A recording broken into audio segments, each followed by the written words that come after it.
Assalamualaikum warahmatullahi wabarakatuh.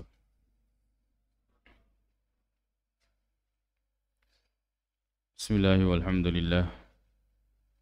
Wassalatu wassalamu ala rasulillah wa ala alihi wa ashabihi wa man sara ala nahjihi wa istanna bi sunnatihi wa iqtafa atharahu ila yaumil qiyamati amma ba'd. Alhamdulillah, kembali kita melanjutkan pelajaran dua kitab. Yang pertama adalah kitab Ushulus Sunnah dari Imam Al-Humaidi rahimahullahu ta'ala dalam bab akidah atau pembahasan yang berkaitan dengan akidah. Kemudian kitab yang kedua insyaallah yaitu kitab Bulughul Maram, yaitu hadis-hadis yang berkaitan dengan fikih. Kemudian melanjutkan kitab Ushulus Sunnah. Qala al-muallifu rahimahullahu ta'ala. Kemudian beliau yaitu al-Imam Al-Humaidi rahimahullahu ta'ala berkata, wa sami'tu, dan saya pernah mendengarkan. Beliau mengatakan yaitu al-Imam Al-Humaidi, dan saya pernah mendengarkan Sufyana, yaitu Sufyan yang dimaksud di sini adalah gurunya beliau, yaitu Sufyan bin Uyainah. Yaqulu, dia berkata, yaitu Sufyan ibn Uyainah rahimahullahu ta'ala berkata, apa yang diucapkan? Al-imanu qaulun wa amalun. Iman itu adalah perkataan dan amal, perbuatan. Jadi pembahasan ini kembali diulang oleh Al-Imam Al-Humaidi. Padahal sebelumnya sudah beliau katakan seperti ini, memberikan kesimpulan, ya. Wa annal iman, yaitu pada beberapa pertemuan yang lalu, bahwa iman itu bertambah dan berkurang. Beliau kemudian menguatkan itu dengan mengutip perkataan gurunya, di mana Sufyan ibn Uyainah mengatakan bahwa iman qaulun wa amal, bahwa iman itu adalah perkataan dan perbuatan. Dan kita sudah jelaskan tentang ini, wa yazidu wa yanqusu, dan bertambah. Apa yang bertambah? Iman. Wa yanqusu, dan berkurang. Bahwa iman itu dapat bertambah dan dapat berkurang. Faqala, maka berkata lahu kepadanya, kepada Sufyan ibn Uyainah, akhuhu, saudaranya, yaitu Ibrahim ibn Uyainah. Ya, saudaranya itu Ibrahim ibnu Uyainah. Ini juga merupakan seorang muhaddis, seorang ulama hadis. Ya, saudaranya ini. Ya Aba Muhammadin, wahai Aba Muhammad. Aba Muhammad ini kunyah dari Sufyan ibnu Uyainah. Ya, kunyah itu adalah panggilan yang kemudian dinisbahkan dengan menggunakan abun atau ummun. Ya. Jadi misalnya kalau anaknya Muhammad, maka dia dipanggil dengan Abu Muhammad. Ya. Atau kalau yang anaknya Muhammad, misalnya ibunya dipanggil dengan Ummu Muhammad. Ini disebut kunyah. Ya. Dan boleh berkunyah walaupun kita tidak punya anak. Boleh berkunyah walaupun tidak memiliki anak. Dan boleh berkunyah walaupun kita tidak memiliki anak yang punya nama dari kunyah kita itu. Misalnya Aisyah, ya, istri Nabi SAW, Ummul Mukminin Aisyah radhiyallahu anha, beliau kunyahnya Ummu Abdillah. Padahal pendapat yang paling kuat bahwa ya, Ummuna Aisyah radhiyallahu anha itu tidak memiliki anak. Kemudian yang masyhur juga Al-Imam An-Nawawi itu kunyahnya Abu Zakaria. Padahal beliau tidak nikah. Imam An-Nawawi tidak menikah, apalagi punya anak. Ya, Abu Zakaria. Kemudian boleh juga berkunyah walaupun kita tidak punya nama anak dari kunyah kita. Ya, di antara guru kami yaitu Syekh Abu Ishaq Al-Huwaini, hafizahullah ta'ala. Beliau kunyahnya dan masyhur dengan nama tersebut Abu Ishaq, padahal beliau tidak punya nama anak yang namanya Ishaq. Beliau sangat senang dengan salah seorang ulama hadis yang bernama Abu Ishaq. Lalu kemudian beliau menggunakan kunyah tersebut. Jadi Aba Muhammad ini kunyahnya Sufyan Ibnu Uyainah, guru dari Imam Al-Humaidi rahimahullahu taala. Saudaranya mengatakan, wahai Abu Muhammad, la taqul, jangan engkau mengatakan, yang kusu berkurang. Ya. Jangan engkau mengatakan bahwa iman itu dapat berkurang.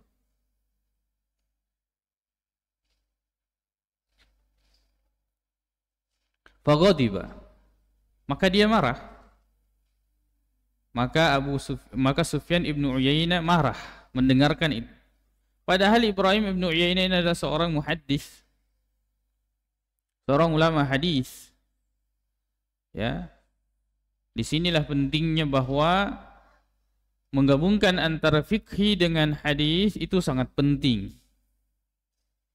Menggabungkan antara fikih dan hadis itu sangat penting. Ya, sebab menghafal ya itu berbeda dengan memahami.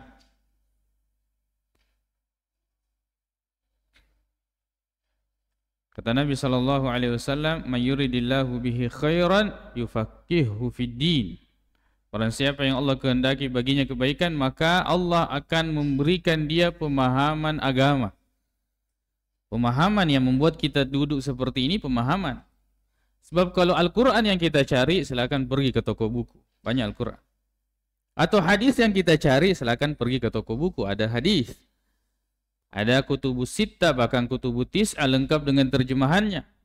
Tapi kemudian yang membuat kita duduk menuntut ilmu itu adalah pemahaman. Ya. Disebutkan keutamaan orang yang memiliki pemahaman oleh Nabi sallallahu alaihi wasallam, naddarallahu imra'an sami'a maqalati fawa'aha fa'addaha kama sami'aha.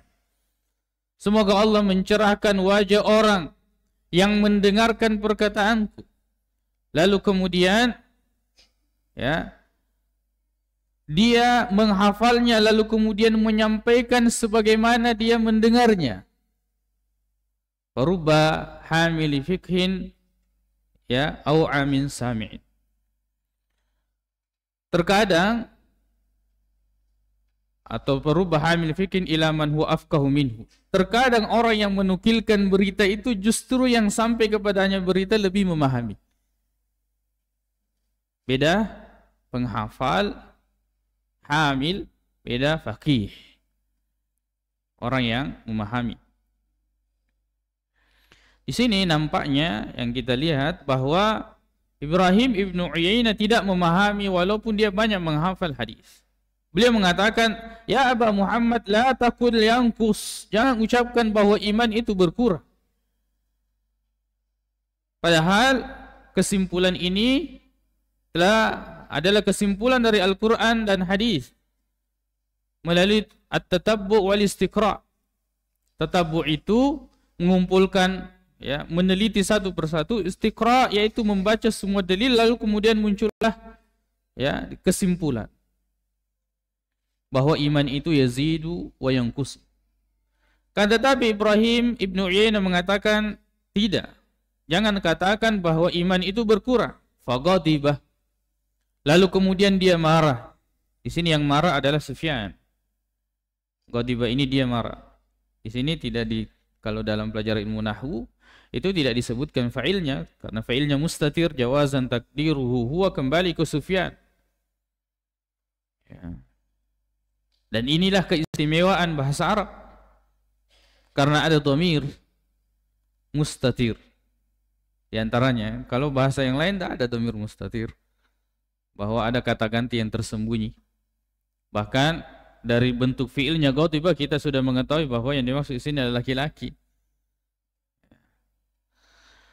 Wa qala, dan dia berkata, dia yang dimaksud di sini adalah Sufyan ibnu Uyainah. Uskut, diamlah engkau. Ya, uskut ini fa'ilnya mustatir wujuban takdiruhu anta. Diamlah engkau. Engkau di sini mustatir wujuban.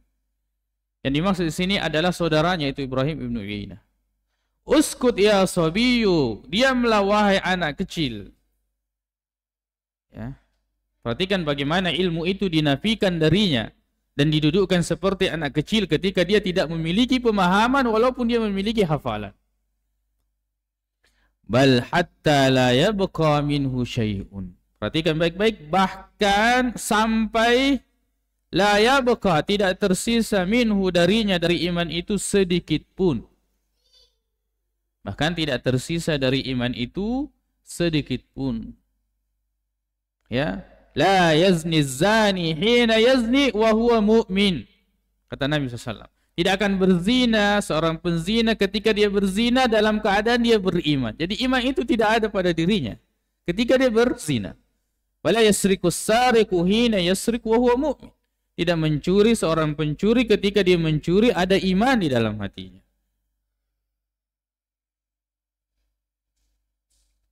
Ini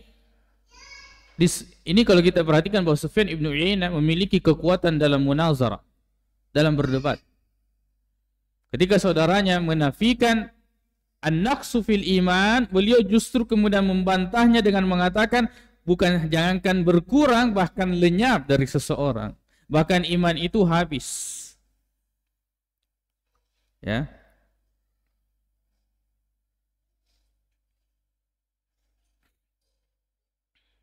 Nah, ini karena pembahasannya sudah berulang, ya, bahwa iman itu yazidu wa yanqus, dapat bertambah dan dapat berkurang. Yazidu bit ta'ah wa yanqusu bil ma'siyah, bertambah dengan ketaatan kepada Allah Subhanahu wa taala dan berkurang dengan melakukan maksiat. Kemudian beliau mengatakan wal iqraru, dan menetapkan, birru'yati, terhadap ru'yah, artinya meyakini atau menetapkan ar-ru'yah, melihat. Yang dimaksud ru'yah di sini adalah ru'yatullah, melihat Allah Subhanahu wa taala ba'dal mauti, setelah meninggal, setelah kita meninggal, ya. Makanya Nabi SAW dalam sebuah riwayat mengatakan, kalian tidak akan melihat Rabb kalian sampai kalian meninggal. Sampai kalian meninggal. Melihat Allah Subhanahu wa taala ini adalah akidah Ahlus Sunnah wal Jamaah. Melihat Allah Subhanahu wa taala setelah kita meninggal di surga. Adapun di dunia, maka tidak ada yang melihat Allah Subhanahu wa taala, dan itu pendapat yang paling kuat walaupun ini khilaf di antara para sahabat Nabi sallallahu alaihi wasallam. Kan tetapi pendapat yang paling kuat yaitu pendapat yang kemudian Aisyah radhiyallahu anha membantah sahabat yang lain yang menyangka bahwa Nabi sallallahu alaihi wasallam melihat Allah ketika diisrakan dan diisra mi'rajkan. Ketika dimi'rajkan. Aisyah radhiyallahu anha mengatakan, ya, siapa yang menganggap bahwa Rasulullah melihat Allah ketika, ya, dimi'rajkan, maka sungguh dia telah berdusta. Nabi pun sallallahu alaihi wasallam ketika ditanya oleh sahabat, ya, tentang peristiwa Mi'raj ini, ditanya, hal ra'aita rabbaka? Ya Rasulullah, apakah kamu melihat Tuhanmu? Apakah kamu melihat Tuhanmu? Ini akidah para sahabat, bahwa ketika Allah dimi'rajkan, ketika Rasulullah sallallahu alaihi wasallam dimi'rajkan, menunjukkan bahwa Allah Subhanahu wa taala di atas. Dan akidah itu melekat pada para sahabat. Bahwa ketika Rasulullah dimi'rajkan itu bertemu dengan Allah. Maka pertanyaan mereka mengatakan, hal ra'aita rabbaka? Ini kan penasaran. Dan itu berupa keyakinan bahwa Allah itu ada di atas. Hal ra'ait, maha tinggi, ada di atas. Apakah engkau melihat Tuhanmu? Kata Nabi SAW, ya, apakah Nabi mengatakan, ini pertanyaan apa itu? Tidak. Nabi tidak menyangkal pertanyaan itu. Nabi mengatakan, nurun anna ara, cahaya. Terhalang oleh cahaya. Anna ara, bagaimana saya bisa melihat? Nurun anna ara, cahaya, bagaimana mungkin saya bisa melihat? Jadi Allah Subhanahu wa taala, ya, itu dapat kita lihat. Itu berdasarkan dan dalilnya mutawatir. Bahwa melihat Allah Subhanahu wa taala di surga itu dalilnya mutawatir. Dari Al-Qur'an, ya, maupun dari hadis-hadis Nabi sallallahu alaihi wasallam. Hadis-hadis tentang melihat Allah itu ada sekitar 26. Ya, sahabat yang meriwayatkan itu, dan hadisnya mutawatir. Bahwa kita akan melihat Allah Subhanahu wa taala. Belum lagi dari dalil ayat, ya, sudah jelas. Tapi adapun di dunia tidak ada yang melihat Allah Subhanahu wa taala. Bahkan Nabi Musa ketika beliau ingin bertemu atau melihat Allah Subhanahu wa taala, ya, hari ini, ya, anzur ilaik, ya Allah, perlihatkan dirimu, saya akan melihatmu. Kalau Allah tidak bisa dilihat, kenapa Nabi Musa minta? Ya. Dan apakah Allah Subhanahu wa taala menyangkal permintaan Nabi Musa itu, menolak atau menyalahkan permintaan itu? Tidak. Tapi Allah Subhanahu wa taala yu'allik, menggantungkan bahwa dia bisa melihat kalau gunung itu tetap pada tempatnya. Fa in istaqarra makanahu, kalau dia masih pada tempatnya, engkau akan melihat saya. Tapi tidak bisa meledak. Lalu kemudian fakharra Musa, maka Musa itu tersungkur. Ya. Kemudian Allah mengatakan, lan tarani, kamu tidak dapat melihat saya. Allah tidak mengatakan lan ura, saya tidak dapat dilihat. Bedakan.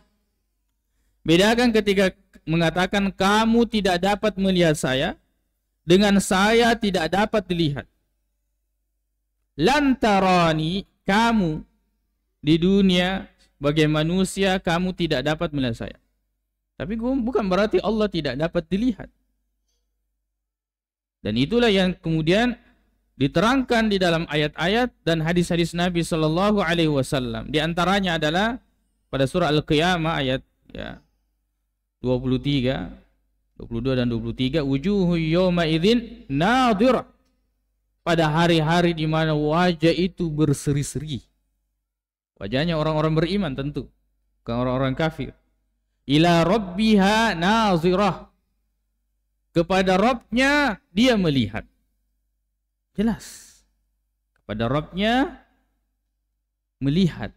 Jadi kita melihat Allah Subhanahu wa taala. Kemudian di antaranya misalnya di surah Al-Mutaffifin ayat 15, Allah Subhanahu wa taala mengatakan, "Kalla innahum 'an rabbihim yawma idzin lamahjubun."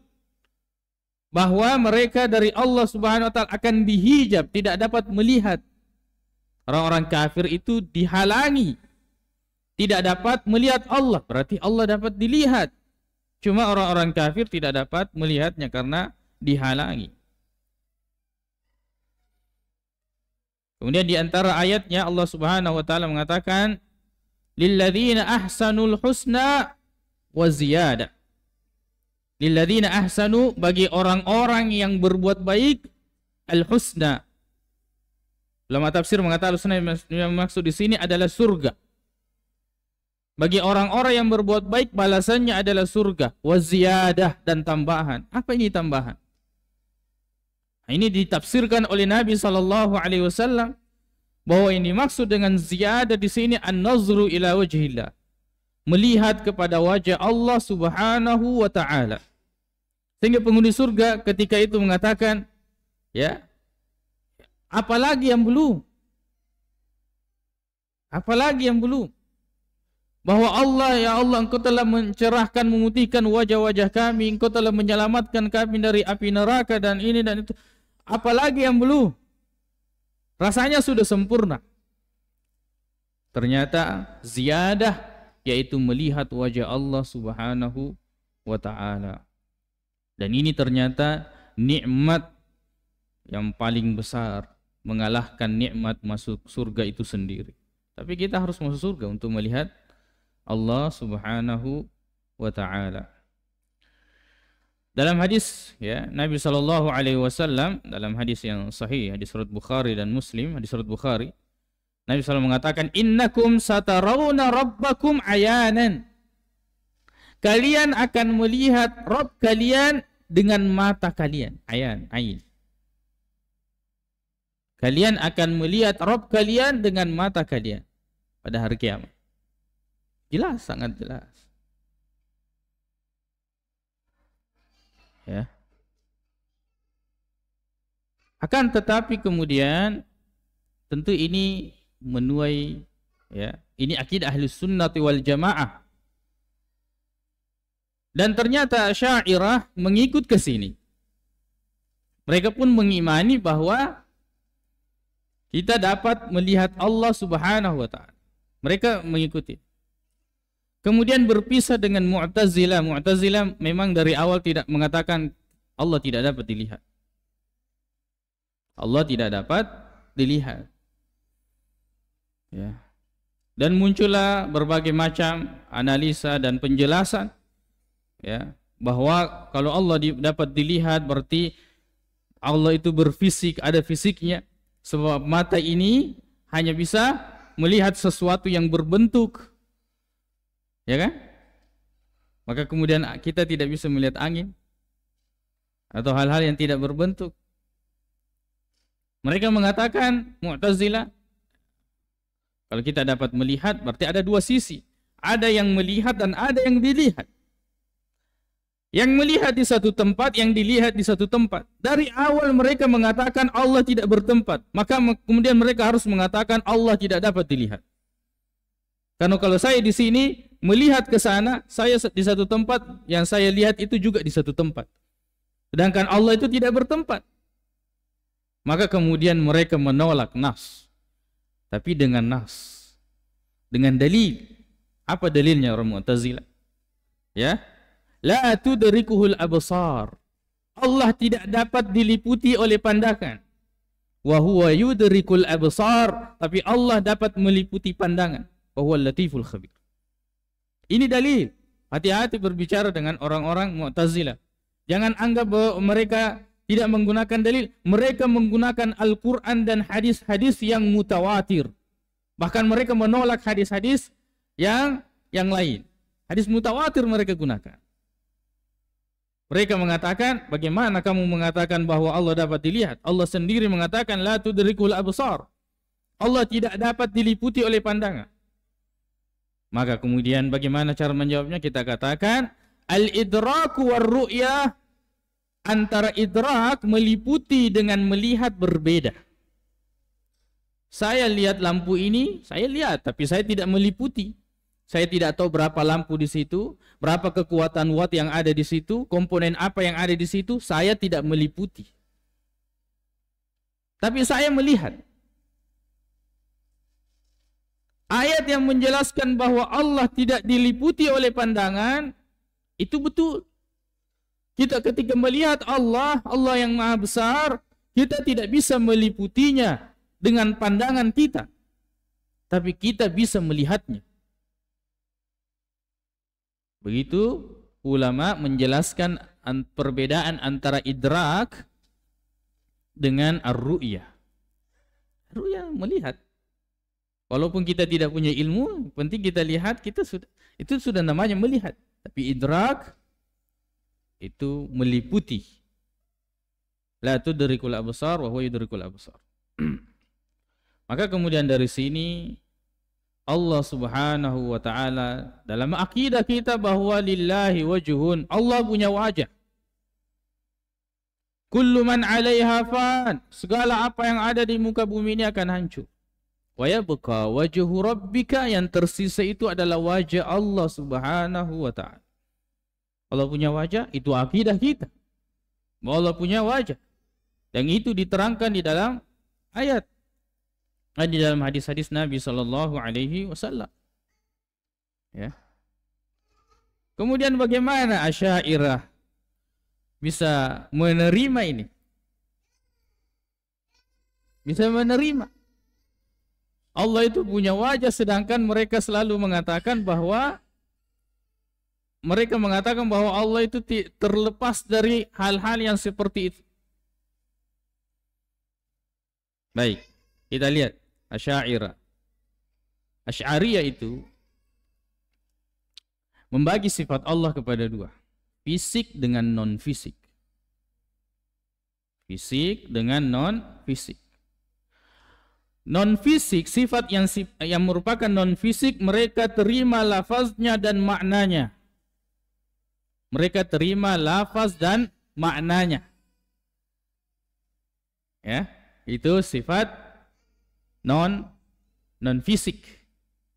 Ya, seperti mengetahui. Ya. Mengetahui. Itu adalah sifat non-fisik. Tapi kalau sifat fisik, mereka mengatakan kita terima lafaznya, kemudian kita tolak fisiknya. Lalu kemudian mereka mengatakan, kalau ada ayat yang mengatakan Allah punya wajah, kita terima saja, karena itu Al-Quran. Mau ditolak bagaimana? Kalau ditolak berarti kita kafir. Tapi kita tidak mengatakan Allah tidak punya wajah. Tidak juga mereka tidak boleh mengatakan bahwa Allah punya wajah tapi berbeda dengan makhluknya. Mereka tidak akan mengatakan itu. Mereka dalam sifat non-fisik, mereka mengatakan kaidah itu. Mereka mengatakan Allah ya mengetahui. Kita akan mengatakan kan manusia juga mengetahui. Bukankah itu penyerupaan? Tidak. Itu bukan penyerupaan. Allah itu mengetahui, manusia mengetahui, tapi pengetahuan Allah berbeda dengan manusia. Begitu mereka katakan. Dan mereka mengatakan ini kita tidak boleh katakan dalam sifat fisik. Allah punya tangan, Allah punya wajah.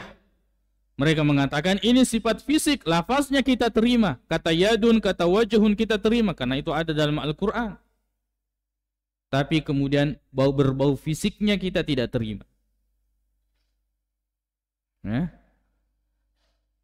Kita katakan, kenapa kamu tidak mengatakan seperti ketika sifat non-fisik? Kamu mengatakan bahwa Allah punya wajah, tapi wajahnya tidak serupa dengan makhluk. Dia mengatakan fisik itu sudah kekurangan apapun. Walaupun kamu mengatakan berbeda dengan makhluknya, walaupun kamu mengatakan seperti ini dan seterusnya. Kalau kamu sudah menyebutkan fisik, itu adalah merupakan kekurangan. Subhanallah, dari mana ini? Mereka mengatakan itu karena tidak dapat diterima oleh akal. Jadi kamu menetapkan sifat bagi Allah dan tidak menetapkan sifat bagi Allah berdasarkan akal. Ternyata Mu'tazilah telah lama membantahmu dalam hal ini. Maka Syekhul Islam Ibnu Taimiyah rahimahullah mengatakan, atau sebagian ulama mengatakan, apa yang dibantahkan oleh Asy'ariyah itu jugalah pembelaannya dari Mu'tazilah. Mu'tazilah membantah Asy'ariyah. Mu'tazilah memang mengatakan Allah itu sudah tidak dapat dilihat di dunia dan di akhirat. Ya. Misalnya sifat al-haya atau sifat ar-rahmah. Sifat ar-rahmah itu diingkari oleh Asy'ariyah. Kenapa? Manusia juga punya rahmat.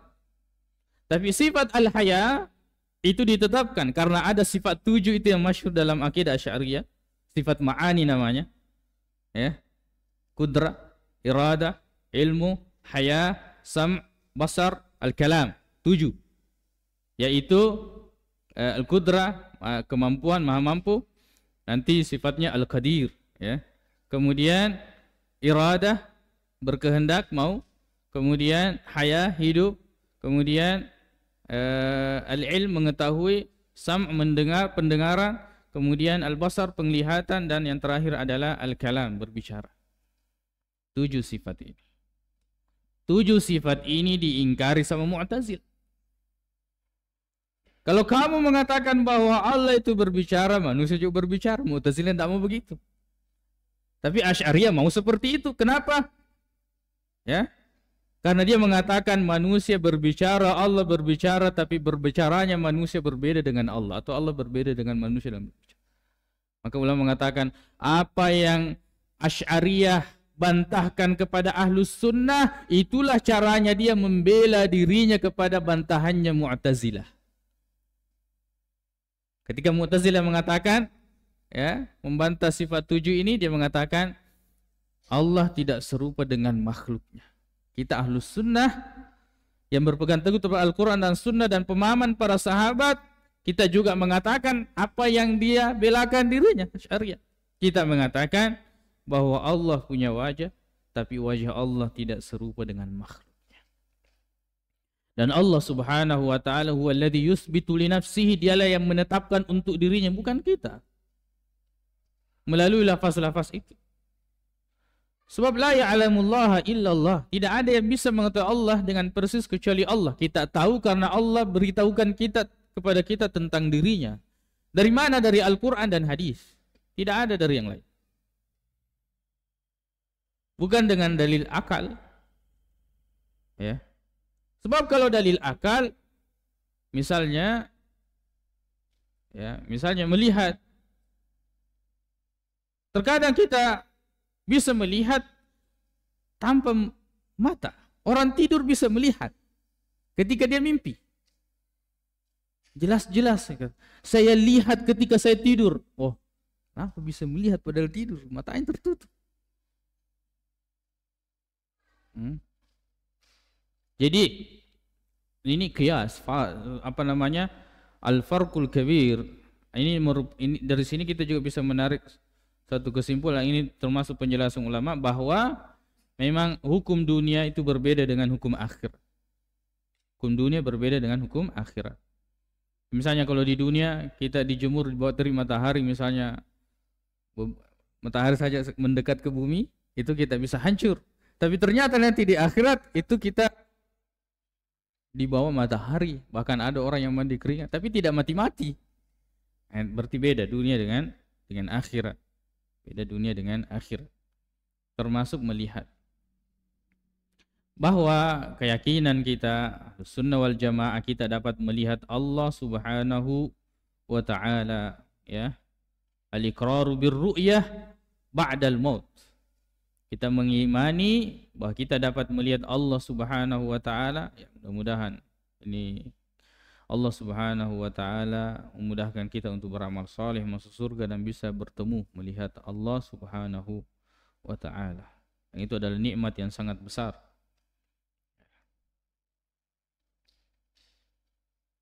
Dari sini, maka akidah yang paling menenangkan jiwa, menenteramkan hati itu adalah akidah salaf.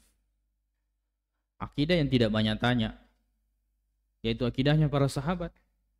Akidah yang tidak pernah bertanya tentang bagaimana, ya, yaitu akidah yang keimanan yang sudah tertanam. Akidah yang mudah dipahami. Akidahnya orang awam. Akidahnya yang tidak melalui analisa falasifah, ya, dan seterusnya. Akidah yang tidak butuh mantik. Orang yang bahkan tingkat penangkapannya yang paling rendah, mereka bisa mengenal Allah Subhanahu wa taala. Tapi akidah-akidah yang itu bahkan di perkuliahan orang-orang kuliah belum tentu bisa memahami. Ya, bahwa Allah itu bergerak, ya. Bahwa Allah itu diam, bahwa Allah itu tidak diam, tidak bergerak. Ini akidah Asy'ariyah ini. Allah tidak diam, Allah tidak bergerak. Terus bagaimana? Seperti mengatakan, "Aina Allah?" Di mana Allah? Ya. Kita tanya, kamu di mana Allah? Kalau kamu mengatakan di bumi, berarti itu tempat. Kalau kamu mengatakan di luar bumi, itu juga tempat. Sebab di dalam dan di luar itu tempat. Terus di mana Allah? Di mana Allah? Di mana-mana. Di mana-mana itu tempat.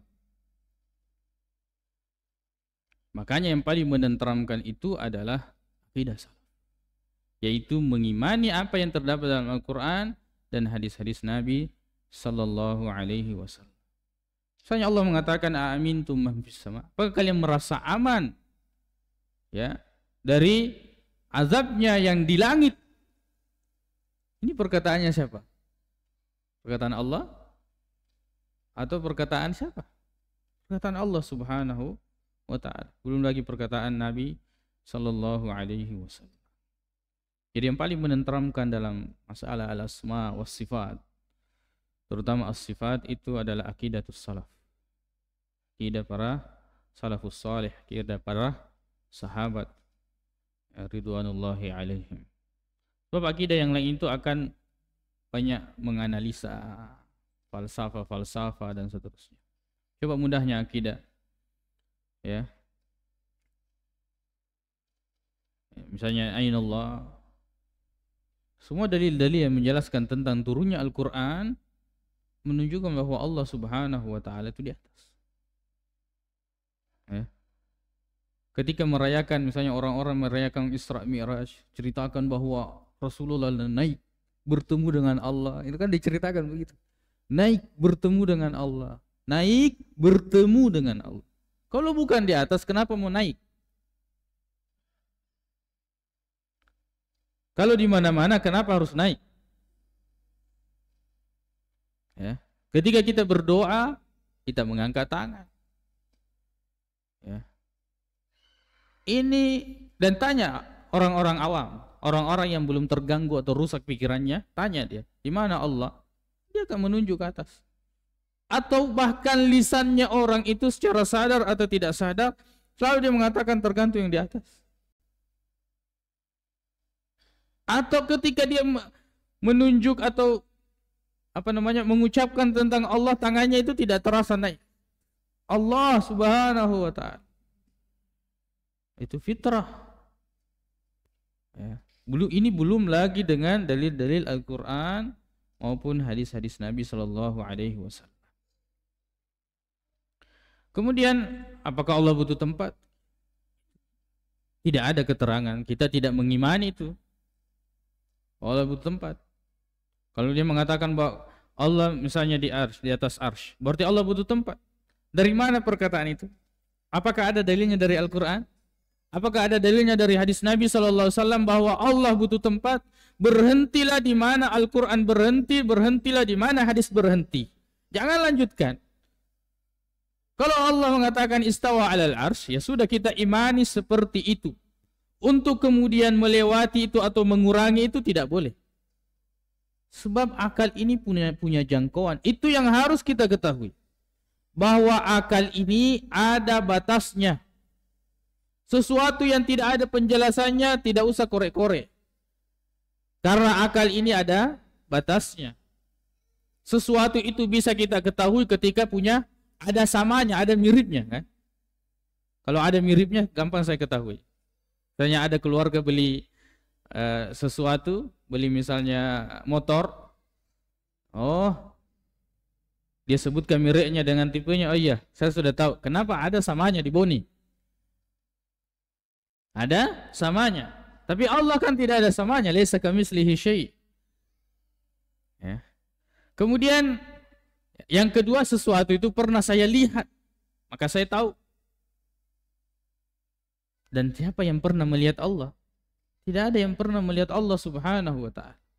Ini cara mengetahui sesuatu. Ada samanya, kemudian ada pernah melihat. Atau yang ketiga, ada pembawa berita yang benar.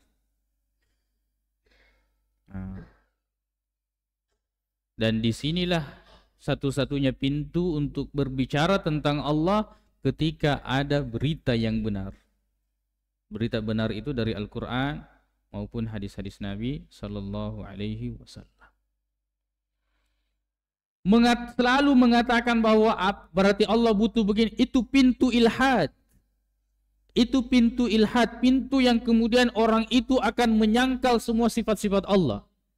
Misalnya Allah menciptakan, berarti Allah butuh pada makhluk dong. Siapa yang berkata begitu? Allah di atas arsy, berarti Allah butuh arsy. Allah menciptakan, berarti Allah butuh makhluk. Dari mana itu? Ya. Allah melakukan ini, berarti Allah butuh itu. Jadi selalu mengatakan, selalu menyambung apa yang kemudian Al-Quran dan hadis sudah berhenti di situ, itu akan membuka pintu ilhad, di mana kemudian nanti dia akan mengingkari. Tundukkan akal, katakan bahwa akal ini punya batas, tidak bisa tahu semua. Ya. Kemudian kalau kita bicara tentang akal, akalnya siapa? Makanya Ibnu Rushdi beliau mengatakan agama ini dibangun di atas bahwa Allah itu di atas. Keyakinan itu. Kenapa Al-Quran turun dari atas? Ya, Isra Mi'raj Rasulullah naik ke atas. Ya, kemudian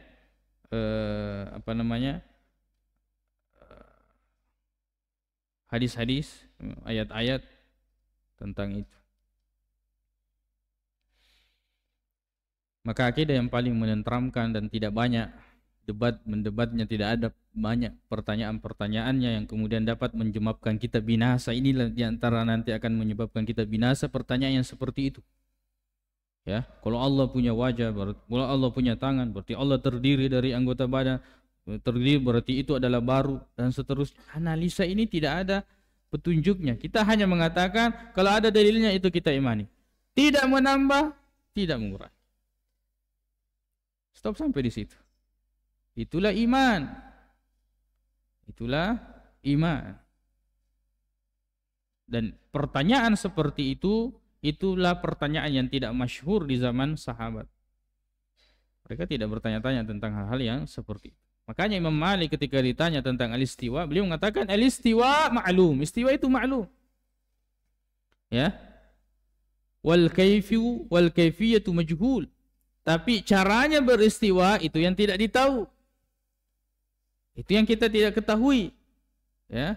Wal imanu bihi wajib. Mengimani istiwa wajib. Was-su'alu anhu bid'ah.